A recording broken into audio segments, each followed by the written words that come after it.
¿Cómo transformar el área vocacional? ¿Qué? Sí, ¿cómo ser transformados vocacionalmente? Y cuando hablamos de vocacional, de vocación, ¿qué es vocación? Es un llamado. Vocación es algo así como el propósito de la vida. ¿Cuántos saben aquí que están en este planeta por un propósito? Bueno, los que todavía no lo creen o no lo saben, yo creo que Dios nos va a hablar hoy también. Y yo creo que eso es algo importante, saber por qué estamos aquí. O sea, no puede ser que uno nazca, crezca, se reproduzca y muera, ¿sí o no? ¿Usted no le halla a eso como algo que no tiene sentido?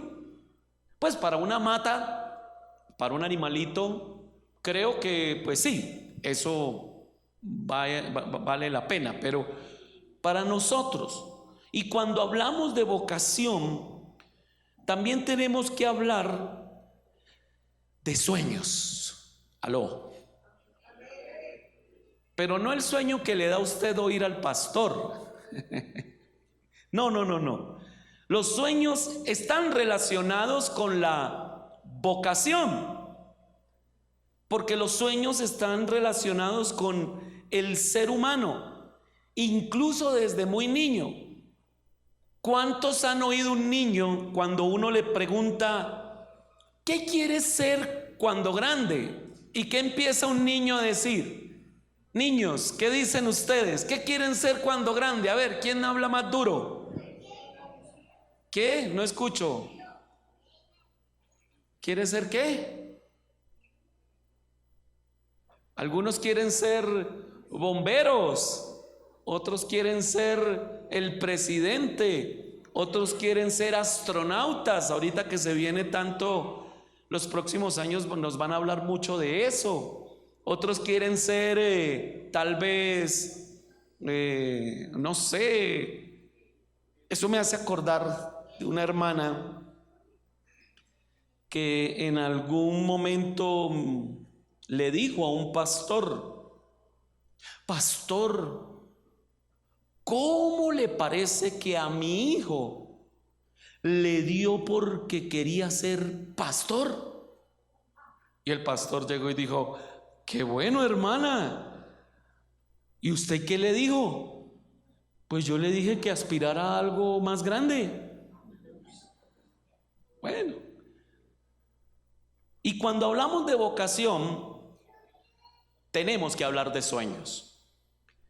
Porque dígame si es verdad o no que cuando uno puede desarrollar un sueño, en realidad uno siente que ha cumplido con algo en la vida, ¿cierto?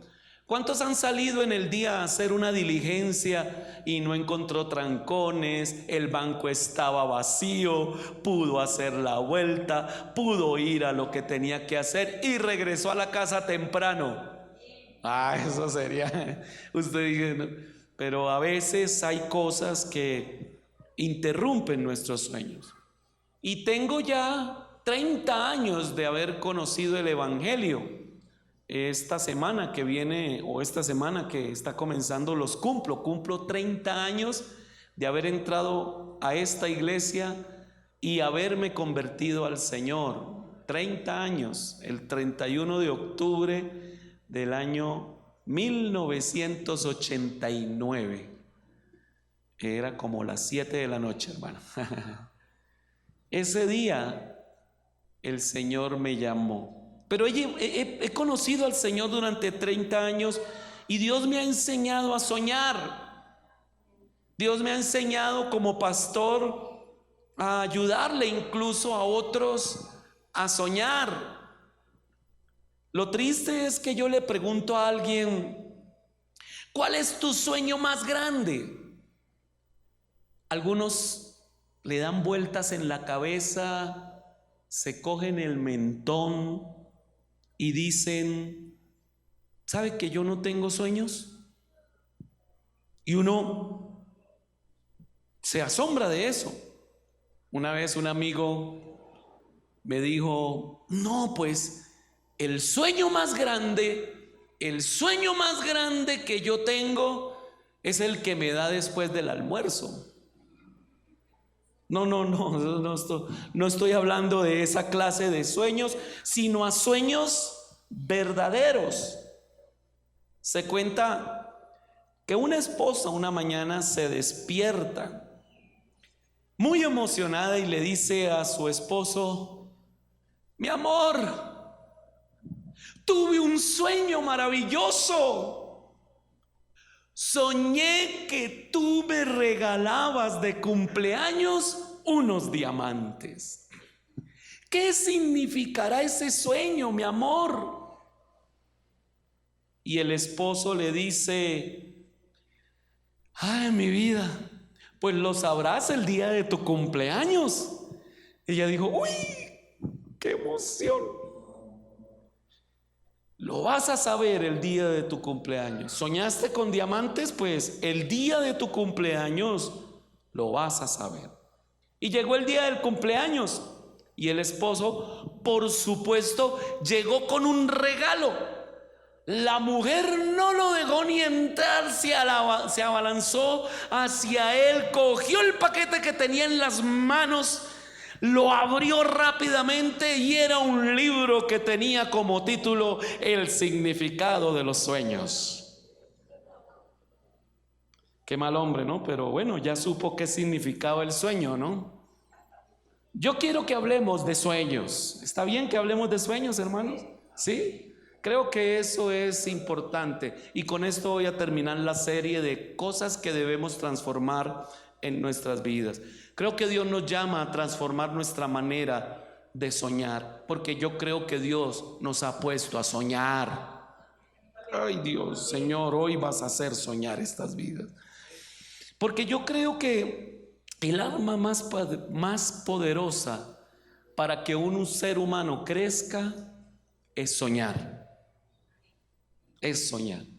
Hay personas que pueden no tener sueños y logran tal vez cosas, pero no lo soñaron. Se les dio tal vez ahí de carambola, dicen por ahí.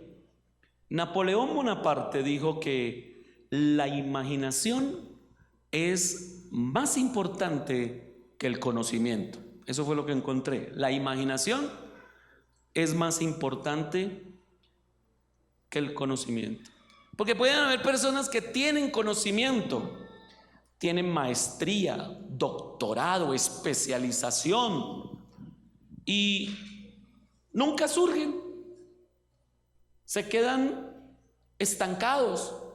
Le invirtieron a una carrera, le invirtieron a un doctorado, le invirtieron a una especialización, a un simposio, no sé, todas esas especializaciones, pero siguen quietos. No surgen. ¿Por qué? ¿Qué les falta? Les falta soñar. En cambio, hay soñadores que ni tienen universidad, pero llegan lejos. ¿Por qué? Porque sueñan. Albert Einstein dijo: nada importante sucede en la historia hasta que alguien empieza a soñar.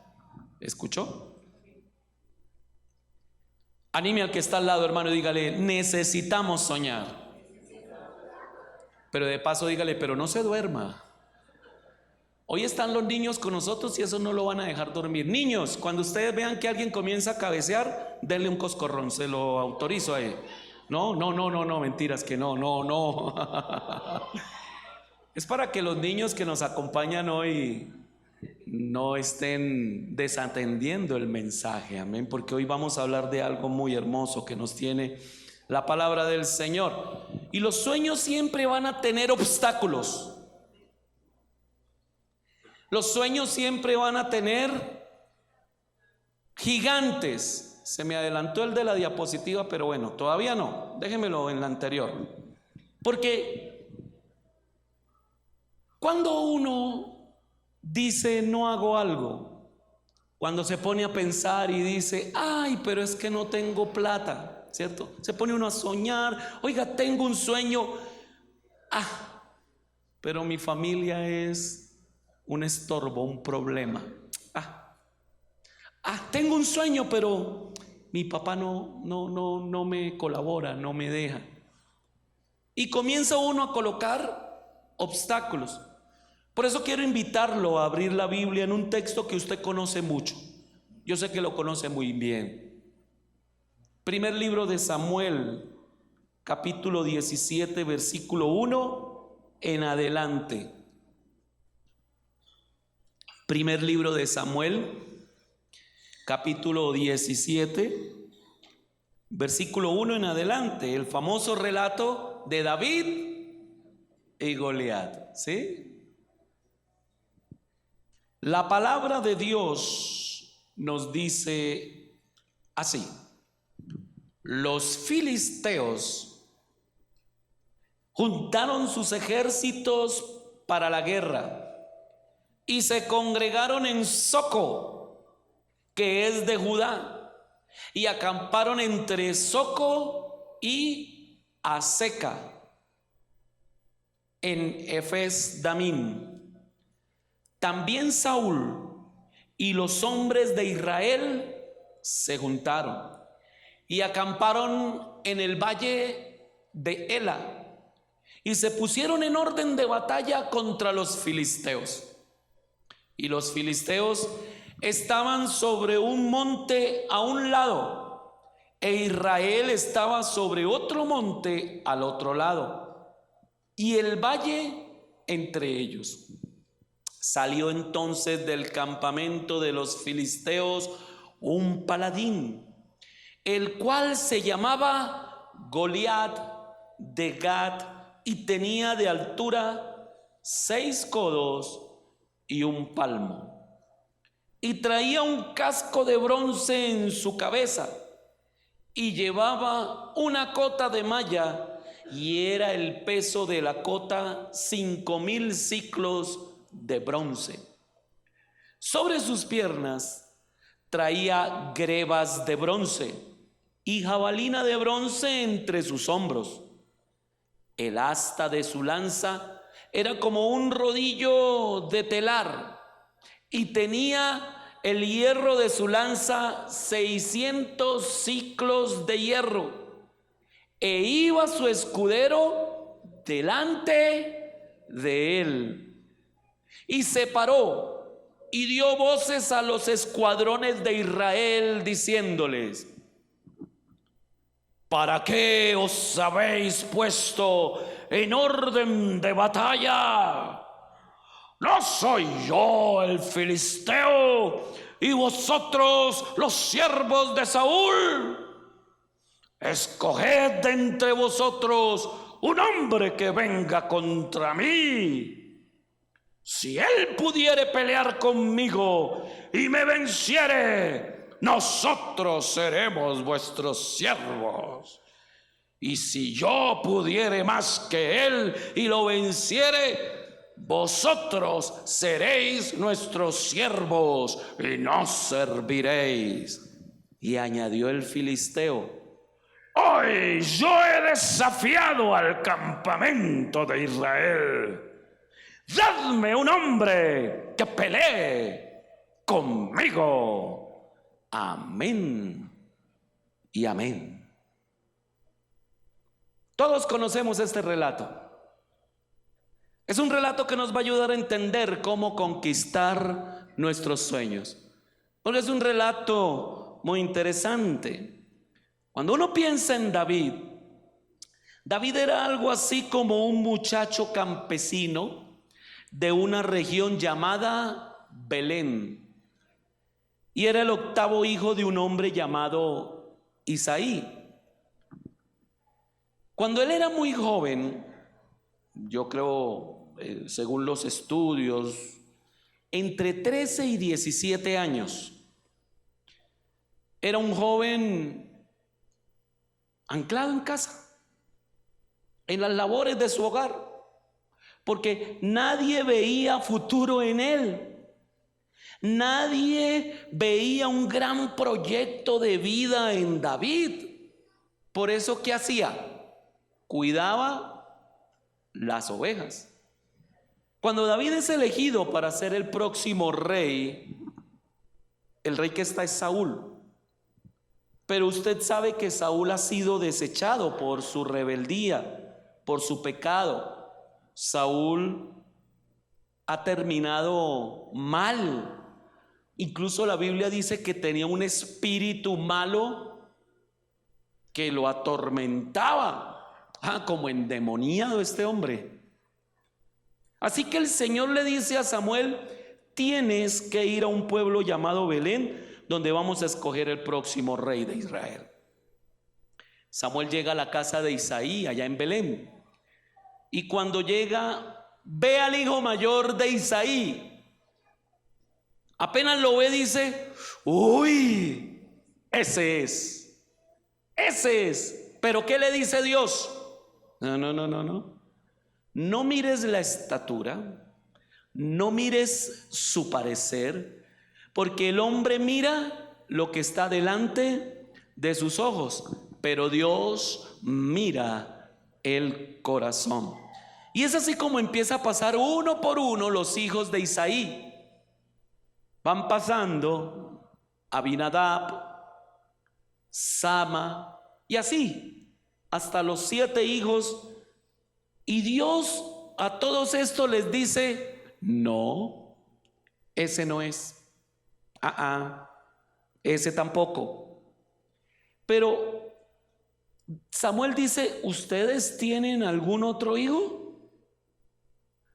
Y Isaí como que piensa para sus adentros: pues si no le convenció Eliab, grandote, buen mozo, pues sí, pero abre la bocota y dice: oiga, tenemos un chino allá que cuida las ovejas, pero ese ni en el ejército lo recibieron, lo rechazaron, no sirvió.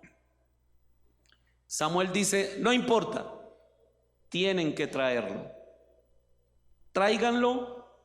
Y cuando David llega, dice la Biblia que entra, el Señor de inmediato le dice a Samuel: ese es.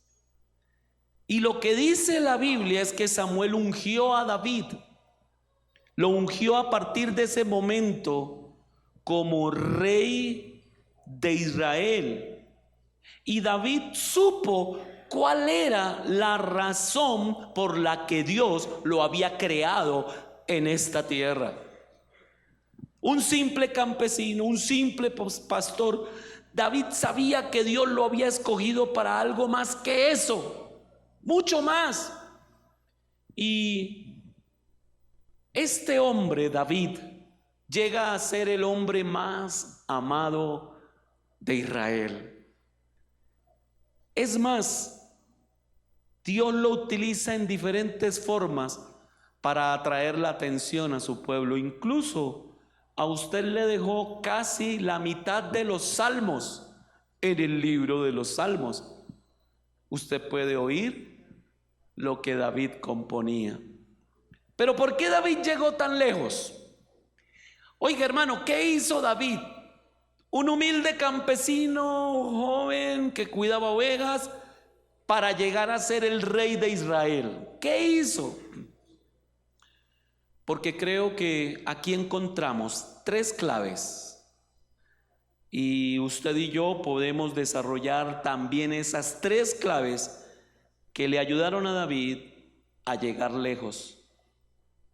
Dije que tú vas a llegar muy lejos si desarrolla estas 3 características, estas 3 claves que nos llevarán a alcanzar nuestros sueños. Ahora sí, hermano, nos fuimos.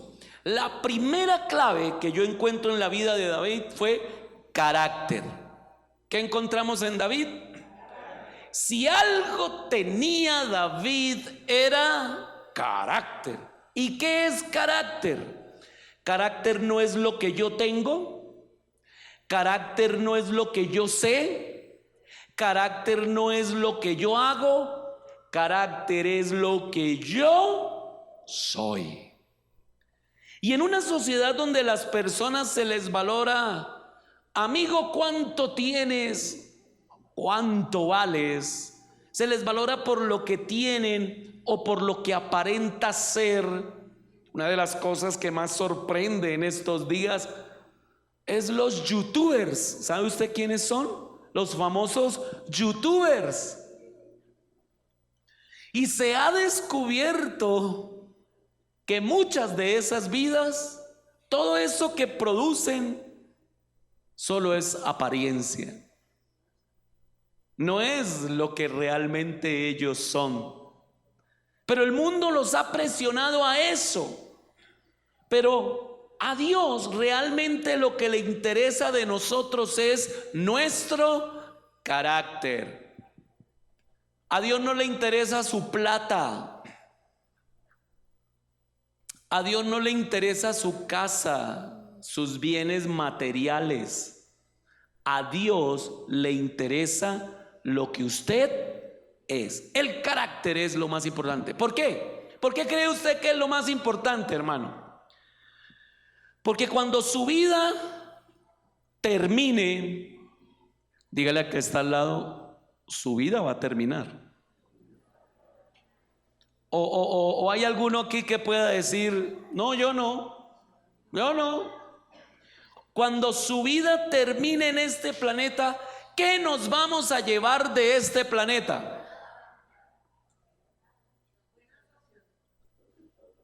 Ni siquiera. Nada. Lo único que nos podemos llevar es el carácter. No te llevarás tu casa, no te llevarás tu carro. Usted que tanto pelea que porque no le toquen el carrito, que es que me lo ensucian, que es que me lo... se murió y ¿qué? ¿A quién le quedó el carro? En el mejor de los casos a sus hijos. Y si no tiene hijos, no lo pongo a pensar mucho, ¿no? Lo quiero invitar a soñar, ¿no? David tenía carácter.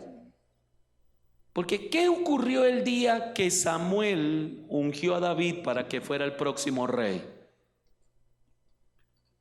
¿Sabe qué pasó el día que Samuel ungió a David para que fuera el próximo rey? ¿Qué pasó? Nada. Nada. Porque ¿qué dice la Biblia que sucedió? ¿Leyó el texto? Si usted lee el texto ahí, ve que Samuel llega, lo unge como rey en el capítulo 16, que es el anterior capítulo que leímos. David es ungido y dice la Biblia, y comenzó una gran fiesta a proclamar a David como rey. ¿Dice eso el capítulo 16? No. ¿Qué pasó? Nada. No pasó nada. El papá de David dijo, muy bonito eso de la unción y todo, muy bonito que le echaron aceitico y todo, pero vaya, cuide las ovejas. Y hermano, eso me hace ver a un hombre que aunque era muy joven, tenía carácter. Porque ¿cómo son los chinos? ¿Cómo son los pelados? O sea, David pudo haber ese día haber dicho, ¿usted no sabe quién soy yo? ¿Sí o no? Un momentico. Acabo de ser ungido como rey.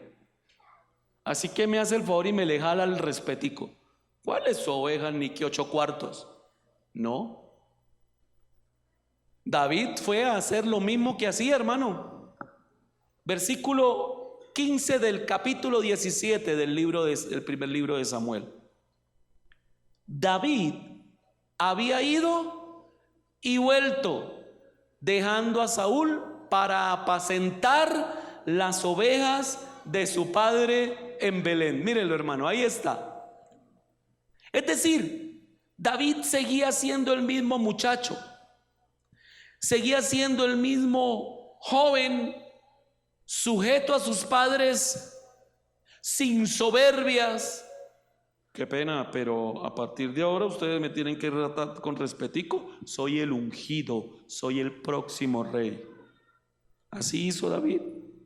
No. ¿David era el rey? No.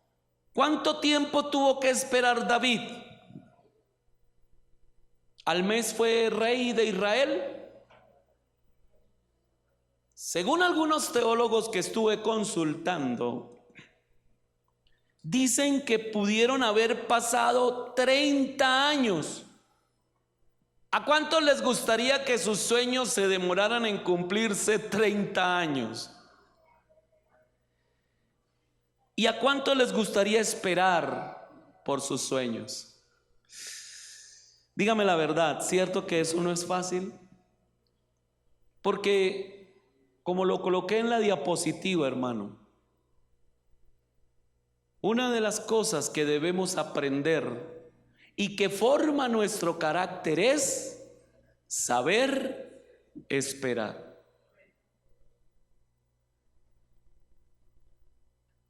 Yo creí que los muchachos nos iban a acompañar hoy, pero bueno, un joven debe aprender a esperar.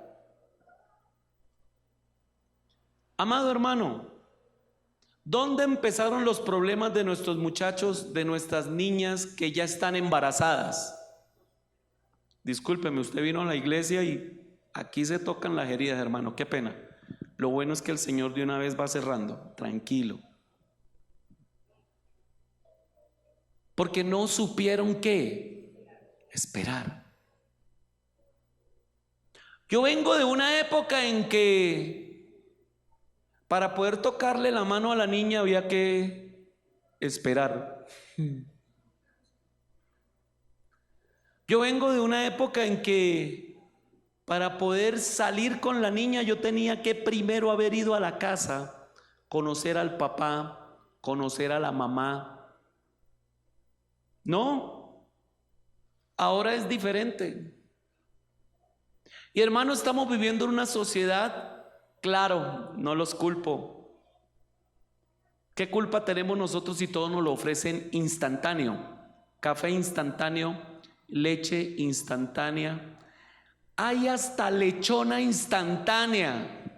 Vaya, allí en el Zapatoca, enlatada, 7,000 pesos la latica. Vaya, ya la probé, no es muy buena, pero como para si tiene el antojo, ¿no? Y no hay de dónde ir a escoger. Amado hermano, debemos aprender a esperar, porque ¿cuál es el gigante que debemos aprender también a dominar? El gigante de la demora, de aplazar las cosas.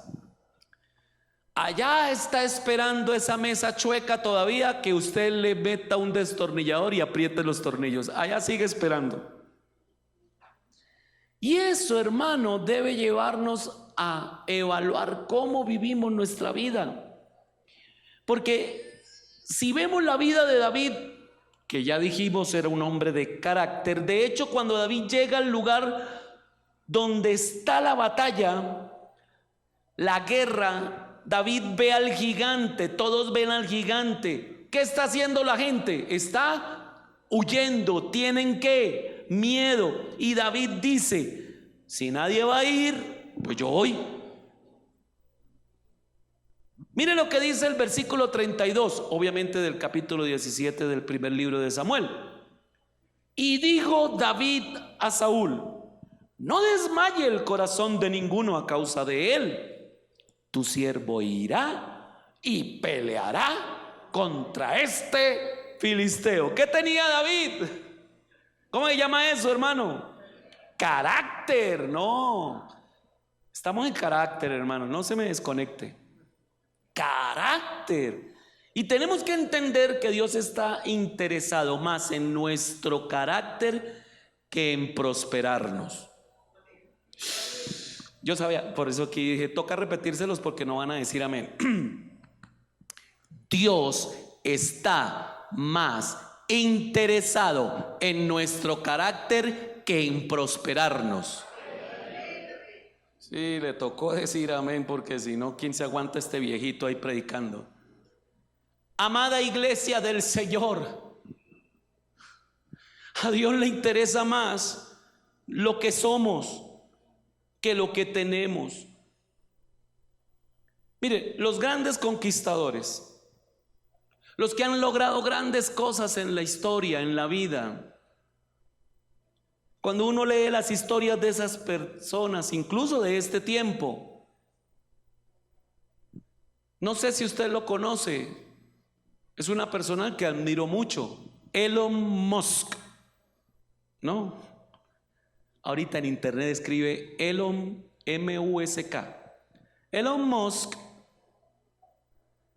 es hijo de un matrimonio disfuncional. La mamá se separó, el papá no quería saber nada de su hijo. Por ahí vivía en Johannesburgo, en Sudáfrica. Dijo, ay, ¿sabe qué? Señora, si usted quiere que yo me encargue de su hijo, me lo manda para Canadá y allá lo pongo a estudiar. Si le gustó así, bien, y si no, no. Pues eso le hizo bien a Elon Musk, porque en Canadá montó su primera empresa, PayPal. PayPal es el primer sitio que hubo en internet para pagar en línea. Esa primera empresa que él se ideó, PayPal, la vendió en la bobadita de $500 millones. Le estoy hablando del año 96. PayPal. Con lo que ganó de PayPal, él se puso a pensar con todo lo que había estudiado. Oiga, el proceso en que viajan las naves espaciales es muy... no tiene buen proceso, porque el cohete sube, lleva la carga y el cohete toca destruirlo. No, eso es como si yo usara un camión para ir a hacer una entrega, terminé de hacer la entrega y pongo una bomba al camión. ¿Cómo sería eso? Y él se puso a pensar que lo que debían hacer era llevar cohetes al espacio que se pudieran devolver, otra vez subir, otra vez devolver y otra vez subir y otra vez devolver. Y fundó SpaceX. Pero pensando también en la situación de la movilidad mundial, dijo, carros con motor de combustión, eso es lo más obsoleto que hay.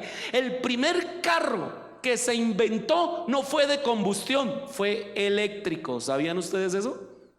No lo sabían. La sociedad, el sistema nos engaña. Tesla se inventó su primer vehículo eléctrico, pero en ese tiempo estaban las grandes empresas de petróleo luchando entre sí. Y claro, había que vendernos petróleos. Y aquí nos tienen, mire hermano, hablando de sueños, mi sueño es comprarme un carro eléctrico. Y este hombre, Elon Musk, fundó Tesla Motors 100 años después de que ya se había inventado el primer vehículo eléctrico. Y hoy los vehículos eléctricos, ya usted los ve aquí en Bogotá, hay varios. ¿Sí los ha visto? No los ha visto. ¿Usted ha visto por ahí? Bueno, pero ¿qué tuvieron ellos? Carácter. En un momento determinado que le dijeron, no, un carro eléctrico no tiene nada de fuerza. Eso me lo han dicho a mí. La gente se me burla en la cara y me dice, un carro eléctrico no tiene nada de fuerza. Eso sí sirve para subir una montaña. Y quiero decirle que un carro eléctrico tiene 27 veces más fuerza que un motor a combustión. ¿Sabía eso? 27 veces. Por eso esta semana se cerró en Bogotá la licitación para traer 594 Transmilenios eléctricos el año entrante. Será la primera ciudad en Latinoamericana que tendrá casi 600 buses eléctricos. Claro, usted me va a decir, ay pastor, eso es noticia vieja. ¿O usted no viajó en bus eléctrico, en los troles que usted le decía, señora Fanny?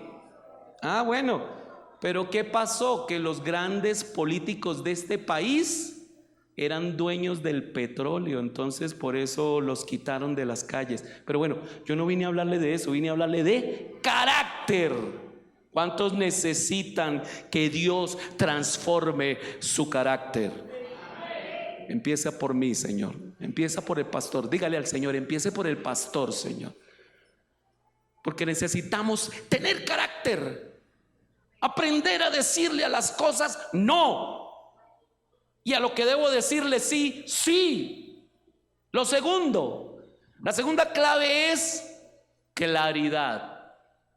Para alcanzar nuestros sueños se requiere tener claridad. Carácter es lo que yo soy. Claridad es lo que yo veo. Lo que vemos. Cuando David llegó al campamento donde estaba la guerra, ¿qué fue lo que vio David? David vio que apareció un gigante. Y la Biblia lo describe que tenía una talla bastante grande, casi 3 metros de alto. Oiga, y uno se imaginan a este tipo desde allá, desde el otro lado, con su vozarrón, saliendo todas las mañanas, fanfarroneando, sobradorcito, diciendo: a ver, mándenme uno, a ver, mándenme uno, a ver. ¿Y saben qué pasó, hermano? Que David vio esto y a él Dios le dio la visión de que ese tipo era cuento acabado. Amado hermano, debemos aprender a ver como Dios ve. Dije que debemos aprender a ver como Dios ve. Por allá el apóstol Pablo nos dice que deberíamos tener la mente de Cristo. Pero todos somos como muy románticos. ¿Cómo pensará Cristo? Ay, no, Jesucristo piensa solo en amor, amor, amor. No, Jesucristo también piensa en cómo sacarlo usted adelante. Jesucristo también piensa en negocios. Ay, no, hermano, necesitamos tener mente de emprendedores. Y mire que este mensaje, cuando lo preparaba, el Señor me estaba chuzando, hermano. En estos días hablaba con mi esposa, porque yo tengo mis momentos en los cuales mi esposa me llama y me dice: ¿qué te pasa? Soy humano, hermano. Soy humano. Y de esas cosas que pasan, hermano, es que uno no aprende a ver como Dios le enseñó a mirar. Por eso, para ahorrar tiempo y para ahorrar derramamiento de sangre, había una costumbre en los pueblos antiguos. Decían: mire, vamos a hacer una cosa, manden el mejor hombre de ustedes y nosotros mandamos el mejor hombre de nosotros. Que ellos dos peleen. El que gane, pues ese ejército ganó, ya, así. El otro, el que perdió, sería esclavo del que ganó. Se ahorraban sangre, se ahorraban armas, se ahorraban tiempo, que una pelea, una batalla podía durar días, meses y años. Y la historia lo ha mencionado así. Y los filisteos creían que tenían las de ganar. Por eso Goliat dice: mándenme uno, a ver, uno, a ver, no hay ninguno allá que dé la cara por ustedes. Por eso cuando David vio esto, le dio coraje. ¿Y qué hizo David? Oiga, venga, ¿no hay nadie que lo enfrente? Esto es el colmo. Mira el versículo 11 del capítulo 17. Se habla de Saúl. Saúl era el rey. Se supone que era el primer soldado. Además, Saúl era el hombre más corpulento. Ustedes recuerdan cuando se escogió a Saúl como rey, que la palabra de Dios dice que era, mejor dicho, el más pilo, el más. Pero ¿qué dice? Oyendo Saúl y todo Israel estas palabras de los filisteos, ¿qué pasó con Saúl y con todos los demás? Tuvieron miedo. En colombiano podríamos decir, Goliat se las tenía montada. ¿Y qué pasaba? Que este hombre los increpaba. Ahora, ¿cuál cree usted que era el comentario en el campo israelita? Uy, no, venga, ese tipo está muy grande. No, ¿qué va usted? No, vaya usted. No, yo no. No, venga, es que yo creo que de un mordisco le arranca a uno el brazo. Y ese tipo está pero tremendo. ¿Usted se imagina el desayuno de Goliat? O sea, mientras uno coge un pollito asado para toda la familia y sobra, Goliat, eso es un pasaboca para él. ¿Usted se imagina la cama donde duerme Goliat? Un hombre de 3 metros. ¿Cómo será la cama? ¿Usted se imagina la silla donde se sienta Goliat? No. ¿Usted se imagina la esposa de Goliat? No, mentira, él era soltero, ¿no?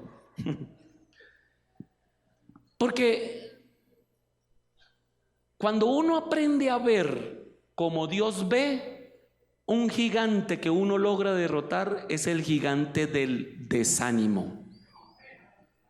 Debemos derrotar el gigante del desánimo. Sí, hermano, tenemos que volver a decir eso. Tenemos que derrotar el gigante del desánimo. Porque mire, lo que decía el texto bíblico es que ellos tenían gran temor, es decir, estaban asustados. Pero ¿qué es lo que abunda en nuestro país? ¿Qué es lo que abunda? Usted se sube a un taxi y el taxista lo recibe y le dice: buenas tardes. Oiga, bonito el día, ¿no? Qué precioso. Esta ciudad es una bendición. Las vías, ay, qué belleza. Y la seguridad de esta ciudad. ¿Eso es lo que le dice uno a un taxista? ¿Qué comienza a decirle a uno? Esos de Uber nos van a quitar el trabajo. Y usted coge un Uber y dice: no, esos de Bit nos van a quitar el trabajo. Y así sucesivamente, porque tenemos la costumbre de hablar desánimo, de hablar lo que uno no ha podido ni comprobar, hermano, de hablar como si las cosas no tuvieran solución. Versículo 28 del capítulo 17. Miren lo que pasaba con David. Él se fue al campo de batalla y su hermano Eliab, el mayor, lo ve allí. ¿Y qué dice Eliab? Ay, llegó mi hermanito menor, tan lindo él. Venga, papito, para acá. ¿Eso fue lo que dijo? ¿Usted qué hace acá? Leámoslo. Y oyéndole hablar Eliab, su hermano mayor, con aquellos hombres, se encendió en ira. Amado hermano, por lo general, la gente que nos desanima es porque nos tiene rabia. Aló. Por lo general, usted llega y dice: oiga, estoy pensando en abrir otro local. Y la persona, ¿qué le dice? No, pero ¿y para qué? No, ¿cómo está la situación? No, ¿sí o no? Se encendió ira contra David y le dijo, ¿qué le dijo? ¿Para qué has descendido acá? ¿Usted qué hace aquí? ¿Qué hace acá? ¿Quién lo llamó? Mire el desprecio. ¿A quién has dejado aquellas pocas ovejas en el desierto? Yo conozco tu soberbia y malicia de tu corazón. Para ver la batalla has venido. ¿Y David qué respondió? Siga leyendo. ¿Cómo respondió David? Muy prudente. ¿Qué dijo él? ¿Y yo qué hice?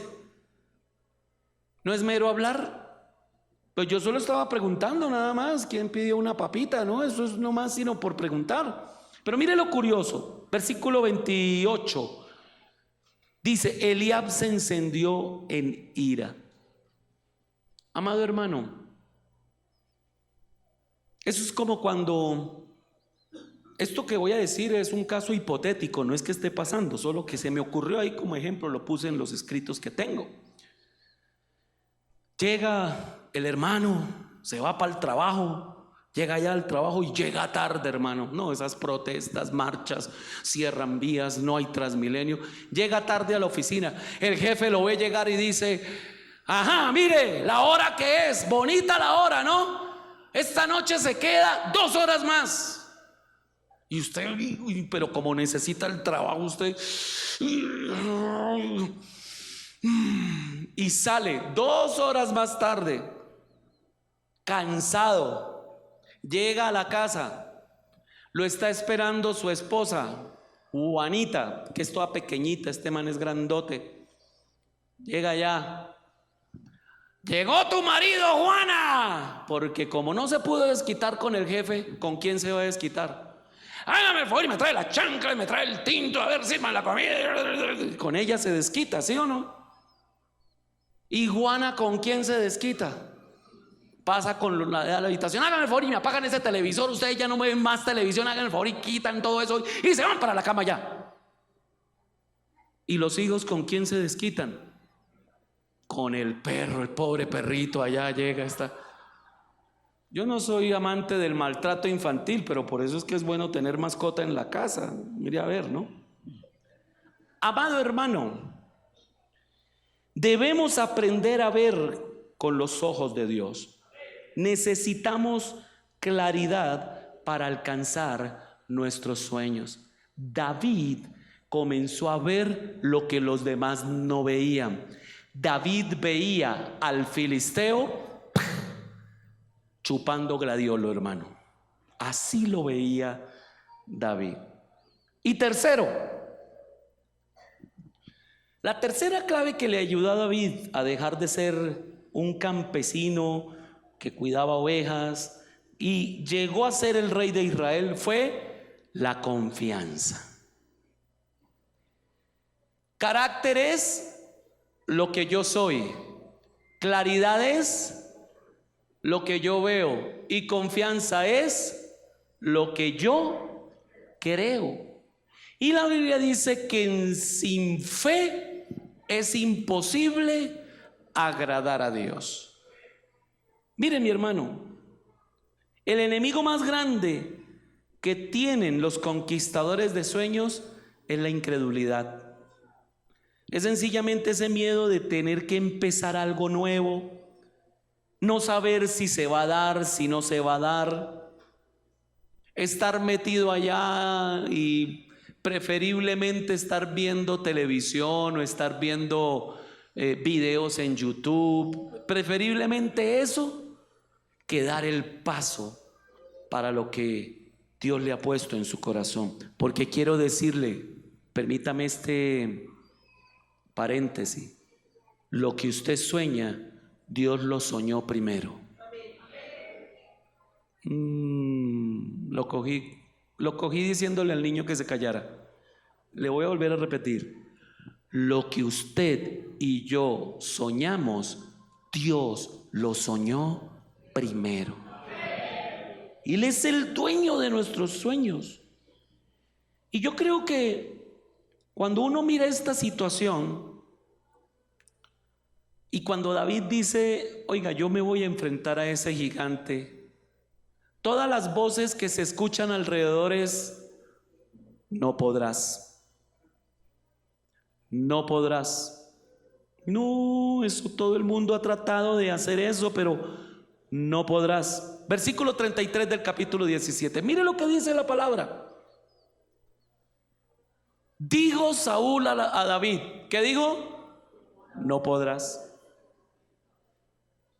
Y creo que hoy el Señor como iglesia nos quiere hablar de que nosotros debemos ser los que rompamos el ciclo de nuestra familia, donde siempre dijeron: eso no se puede, eso no se puede. Amado hermano, tenemos que romper eso en nuestro andar y caminar en esta tierra, porque ante todo sueño que usted tenga, siempre va a llegar un matasueños. Y el gigante que derrotamos cuando confiamos es el gigante matasueños. Es ese gigante que comenzamos a derrotar. El que nos dice, no, eso no se puede, eso no. Amado hermano, si es usted como Saúl, que no pudo liquidar el gigante, no se le enfrenta al gigante, pero también le dice al que lo puede enfrentar, no podrás. Si usted es un matasueños, hermano, pídale perdón al Señor.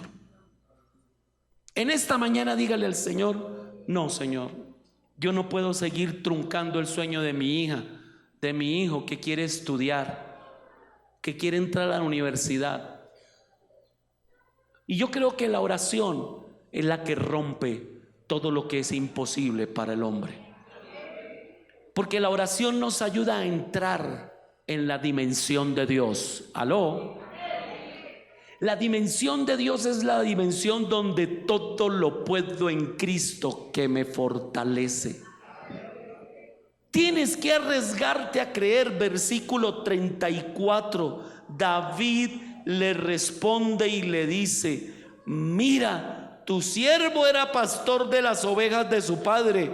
Cuando venía un león o un oso, tomaba algún cordero de la manada. Versículo 35 dice, salía yo tras él.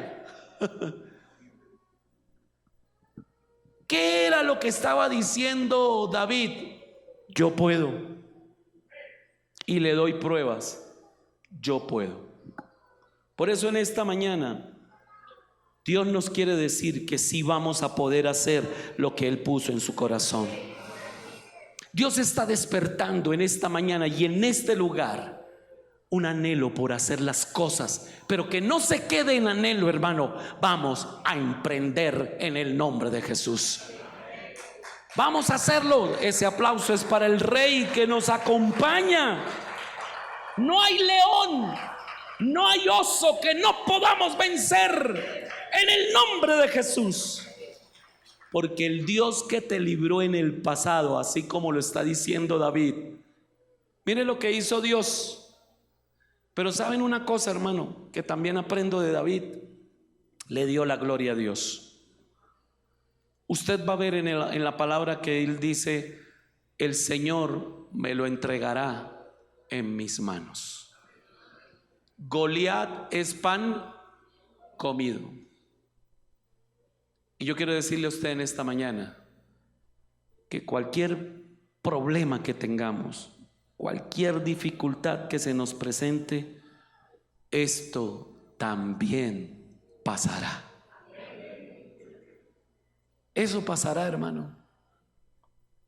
Hay un predicador que predicó eso, le puso como título a su mensaje de eso, esto también pasará, queriendo decir, ¿cuántos de lo que hemos pasado por una situación fea, crítica, difícil, sea una enfermedad, sea una crisis financiera, sea algo que llegó y usted dijo, ¿qué voy a hacer? En su momento lloró, se derramó en lágrimas, no sabía, se desesperó, se angustió, pero hoy, mucho tiempo después, voltea a mirar allá y ¿qué se da cuenta?